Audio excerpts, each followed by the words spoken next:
Today, going to modify the AC pump for the Hemi conversion, so that way it'll fit correctly and get around that beloved gigantic steering gear.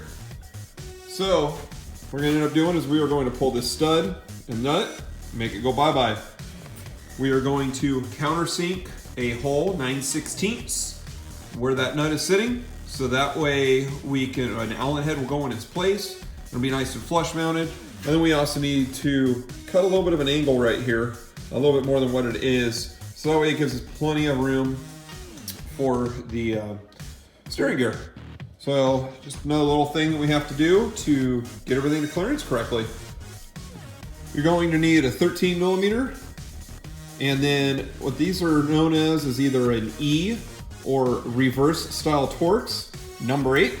So it makes things real easy to be able to get that stud out, or you can use a pair of pliers if you want to. It's going to be definitely a little bit more work, so definitely suggest getting yourself a set of E torques if you can get them. So we're going to go ahead and get that off, get the nut off, 13 millimeter, the number 8 E torques stud, pull that out, and show you where we go from there. So I went ahead and pulled the pump off, or the compressor, just make it a little easier. So that way we can drill this top hole right here. Make sure you have the compressor in the correct orientation before you start drilling holes. Another good way of doing it is mark it. Obviously the wire is a good marking point of knowing what side of the top versus bottom is and which side is inside out, because it can only go in the motor one way. Also, just an FYI, there is 2 different style AC pumps. There is one that's going to have a wire coming out towards the bottom, it's basically a pressure relief valve or pressure switch of some sort. That will not be used, that compressor can't be used with this Jeep Speed kit. The wiring won't work with it. So this is off of a 2012, it bolts right onto the 2019 motor that I have, which is great. So what we're going to do is we're going to drill this hole to 9/16, but we're not going to drill it all the way through. We're just going to drill it just enough so that way an Allen bolt that I have, that I got from Jeep Speed, will be flush mounted with this. And then what we're going to do is we're going to notch a little bit more of this edge, so that way it gives us more clearance for the steering gear. So that's what's up next.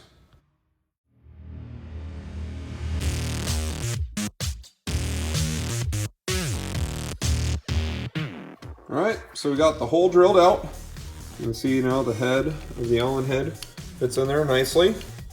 So I used a 9/16 drill bit. So you can see right here how nice and flush that sits. Just took our time and double checked it and stuff before we made sure we didn't go too deep.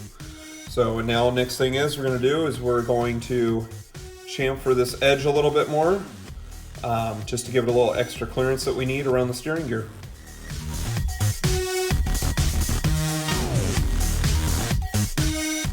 Alright, so now that we got that done, you can see approximately how much I shaved off. So for the clearancing, this will be the Allen bolt. Sits nice and flush mount in there. You are going to need a 6 millimeter. Let's turn that the right way so everybody can see. But 6 millimeter Allen head. So put a little bit of Loctite on the end of the bolts. That way we can put this back on the motor and get this all taken care of and handled. So a little bit of Loctite on this nut, and then also same with this bolt. Just pretty snug. You don't need to go super tight. It is aluminum. You don't need to break any of the ears off or anything, especially on this top one. Now we ground it and drilled it some. Did take a little bit of an integrity away from it. So just be careful when you tighten it down. You don't need to sit there and wrench on it and hammer down on it. Just nice and snug. All right, so now you can see how we got that all clearanced up. Has the flush mount Allen in it, which is a 6 millimeter head, 13 millimeter on the 2 other mounting bolts. So like I said, just snug, a little bit of Loctite on them. Good, ready to go, rock and roll. Modifications done to the AC pump. Probably one of the most simplest things I've had to do so far with this swap. So it's been a huge learning experience. So hopefully everything keeps on going smooth. Hope you enjoyed it. Thanks again for joining Adventures of Sarge. See you on the trail.